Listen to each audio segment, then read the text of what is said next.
My writing routine isn't glamorous, but it works. And here's a couple of things that I do.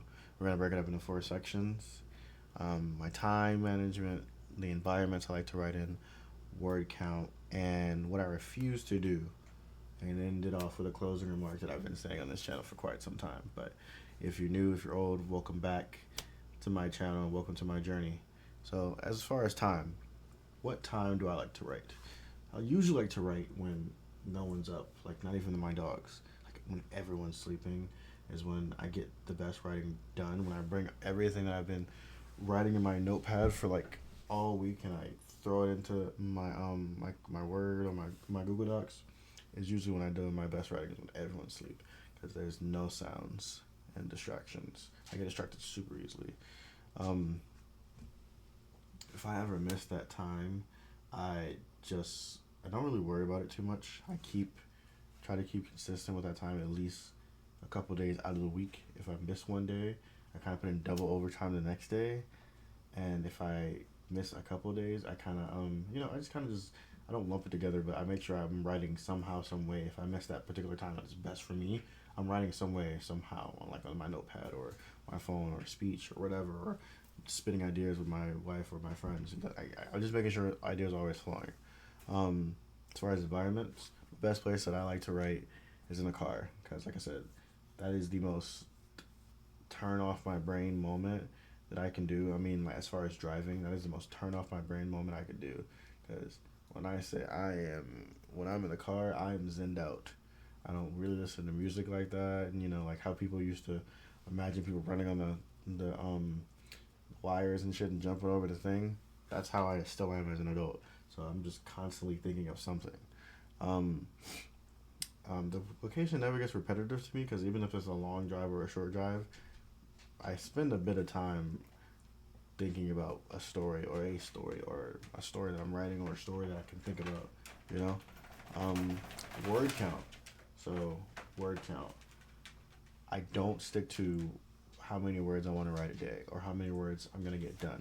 I just write and I come up with different type of goals for myself as far as I just like to see them after I'm done, and that's how I present myself. I write, and then I look at my words. And I'm like, oh, that's cool. I didn't do as much as I did yesterday, or oh, I'm not doing as much as I did, or oh, I did a lot.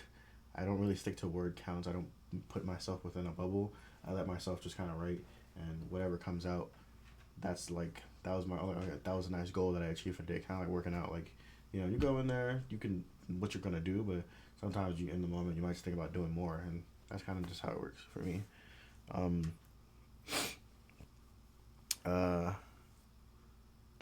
if I hate something though when I'm writing, I try to rewrite as much as I can, not within the same breath. But if I hate the sentence, I'm going to fix it. I'm going to try to write it 15 times a day, and I'm going to try to recreate that scene or script or whatever I need to do.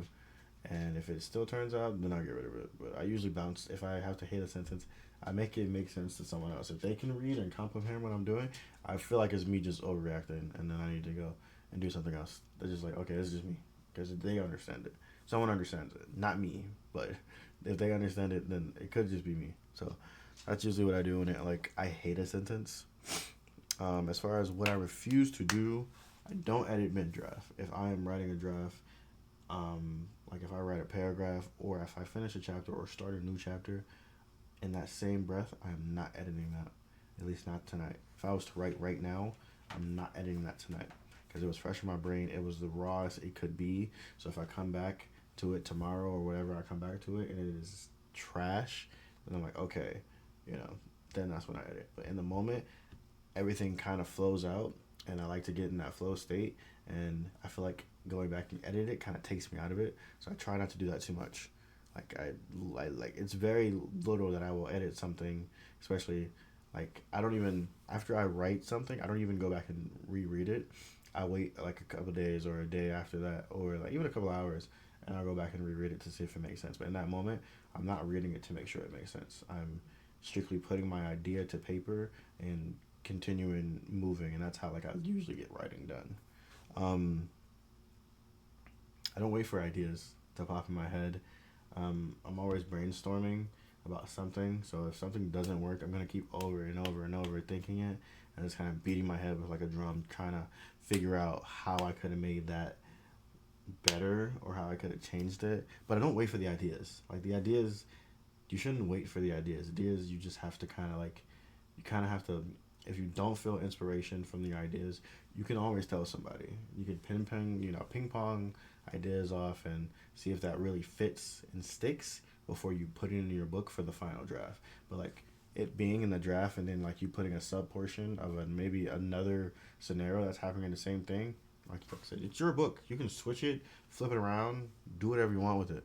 But waiting for ideas is gonna make that drag out a lot longer. So don't ever wait for ideas. Just kind of, if you're gonna, if you have an idea, start with it. If you can't think of an idea, you come back to it.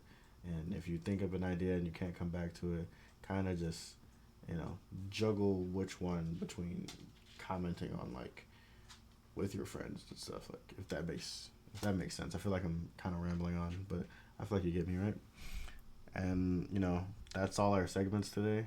That's how I write and how I get things done. Like I said, I have 3 books right now, working on 4. So that's how I really get my writing done.